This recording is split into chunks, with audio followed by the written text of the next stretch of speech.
बड'लेण्ड रादाब नायगिरि बयखौबो बरायबाय। खोमसार बसुमतारिनि सल'जों रायथाइ बिजाबखौ बेखेवबाय। बाक्सा जिल्लानि सिङाव थानाय तिहु बरमा गुदि सोलोंथाइ खोन्दोनि आवथायाव थानाय आलागजार गुदि फरायसालिनि गाहाय फोरोंगिरि खोमसार बसुमतारिनि सल'जों रायथाइ बिजाबनि नैथि दिहुनथाइखौ बेखेवबाय।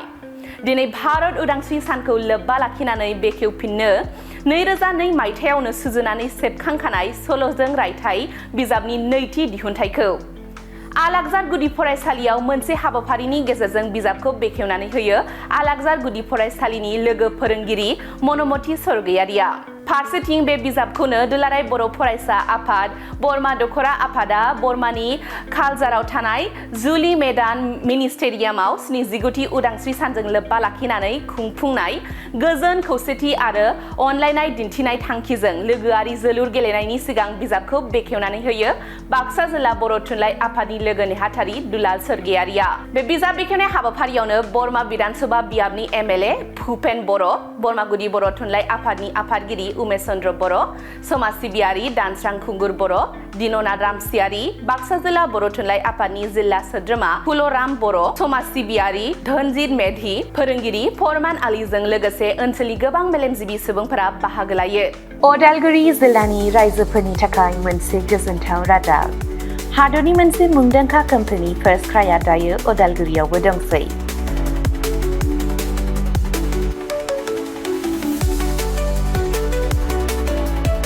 अदालगुरि रामपुर सकनि HP पेट्रल पाम्पनि साखाथियाव फार्स्ट क्राइनि फ्रेन्चाइजिया 24 जिल्लायाव बेखेवजाबाय।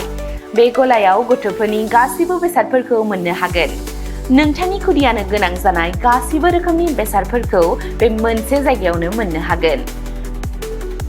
फार्स्ट क्राइआव गथ'फोरनि थाखाय गोबां रोखोमनि दिहुनजानाय बेसादफोर मोनो, जेरै सि-जोम, गथ'फोरनि थाखाय दोरोङारि गाननाय, पार्टी वेर, एथनिक वेर आरो फर्मेल वेर, गथ'फोरनि थाखाय सेन्डेल, जुथा, बुट आरो स्निकार्स, सोलोंथायारि फुथलाफोर, पाजलफोर, बर्ड गेम्स, एक्शन फिगार फुथलाफोर आरो गोबां। आलादा आलादा बैसोनि थाखाय गोबां रोखोमनि बिजाबफोरनि मोनसे गुवार रेन्जबो दङ। बेबी केयार दिहुनथायफोर जेरै डायपार, फिडिं एक्सेसरिज, स्ट्रलार आरो गोबां। एक्सेसरिज जेरै खानायनि एक्सेसरिज, गहेना, बेग, सानग्लास, घड़ी आरो गोबां। फार्स्ट क्राइआव मोननो हानाय माखासे मुंदांखा ब्रेन्डफोरनि मादाव इन्टारनेशनेल ब्रेन्डफोरा जादों जेरै Mattel, Disney, Barbie, Gerber, Fisher Price आरो भारतारि ब्रेन्डफोरनि मादाव पंचकुल, हट व्हील्स, निउबी, हार्लिन, मेडेला, टेम्पो।